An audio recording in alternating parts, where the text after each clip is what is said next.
اللہ تبارک و تعالی قرآن مقدس میں ارشاد فرماتا ہے وَقِفُوهُمْ إِنَّهُمْ مَسْئُولُونَ کہ ان کو روکا جائے گا اور سوال کیا جائے گا.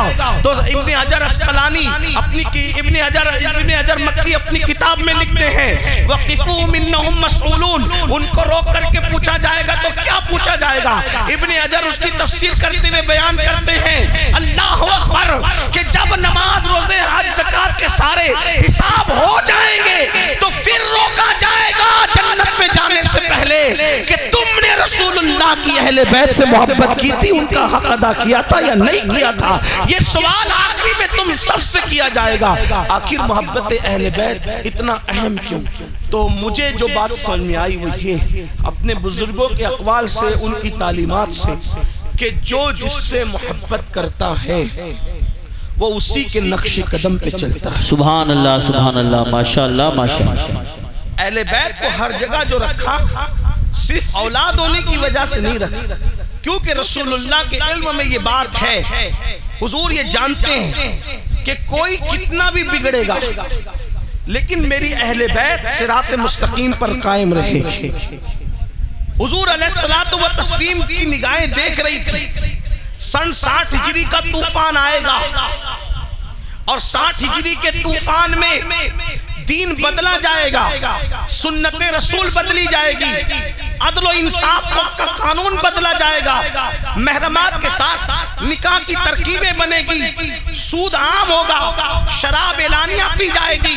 اس وقت کچھ لوگ مصلحت کے تحت رخصت پر عمل کرتے ہوئے گھروں میں بیٹھے ہوں گے. حالانکہ ان کا گھروں میں بیٹھنا کوئی جرم نہیں ہوگا کیونکہ شریعت اس کی اجازت رخصت کی دیتی ہے، لیکن جب سب بیٹھیں گے اس وقت میرے دین کے لیے جو اٹھے گا وہ کوئی اور نہیں ہوگا، وہ میرے ہی خاندان سے، میری اہل بیت سے ہوگا.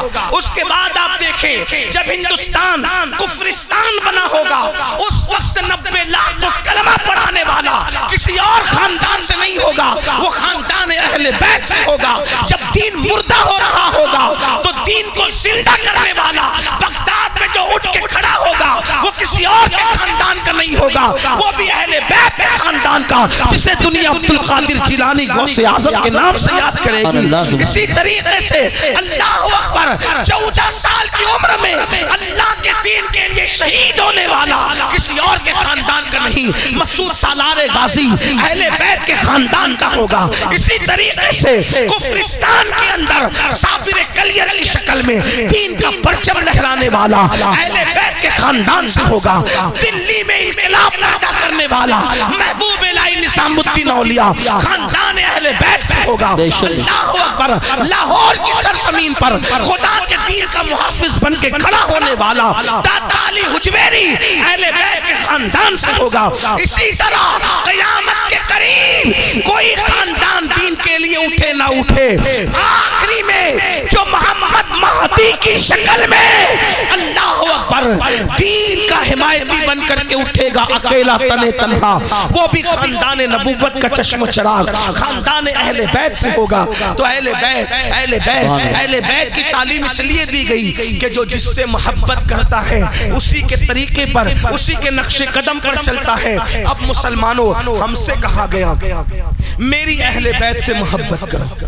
اب جب دل میں محبت کسی کی بھی پیدا ہو، کسی کی بھی محبت کسی کی بھی پیدا ہوتی ہے تو آدمی بولنے میں اس کی نقل کرتا ہے، چلنے میں اس کی نقل کرتا ہے، کردار میں اس کی نقل کرتا ہے، کھانے پینے میں اس کی نقل کرتا ہے، گفتار میں اس کی نقل کرتا ہے. یہ سب کچھ چیزیں ہوتی ہے. رسول اللہ محبت اہل بیت اس لیے ہمارے دلوں کے اندر پیدا کرنا چاہتے ہیں کہ لوگوں تمہیں پتہ ہونا چاہیے کہ پہلے دن سے لے کر آخری دن تک ہر دن میری اہل بیت تمہارے دین کی حفاظت کرتی نظر آ رہی ہے. جب تم ان سے محبت کرو گے تو تم دین کے مخالف نہیں جاؤ گے بلکہ تم بھی دین کے حمایتی بنو گے، تم بھی دین کے حامی بنو گے.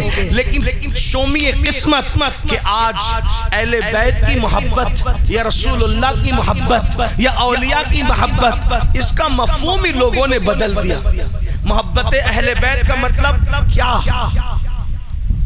شربت، کھچڑا، نیاز، گرما گرم رافضیوں کی نقل والا، رسومات والا محرم، اب تو سنیوں والا محرم بہت سارے علاقوں میں دیکھنے کے لیے آنکھیں ترس رہی ہیں،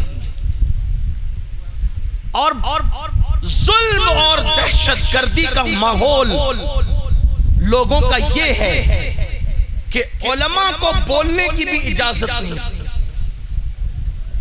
علماء کو بولنے کی بھی اجازت نہیں، جو علماء بولیں، جو علماء گفتگو کریں، چھوڑ دو ضرورت نہیں، چھوڑ دو۔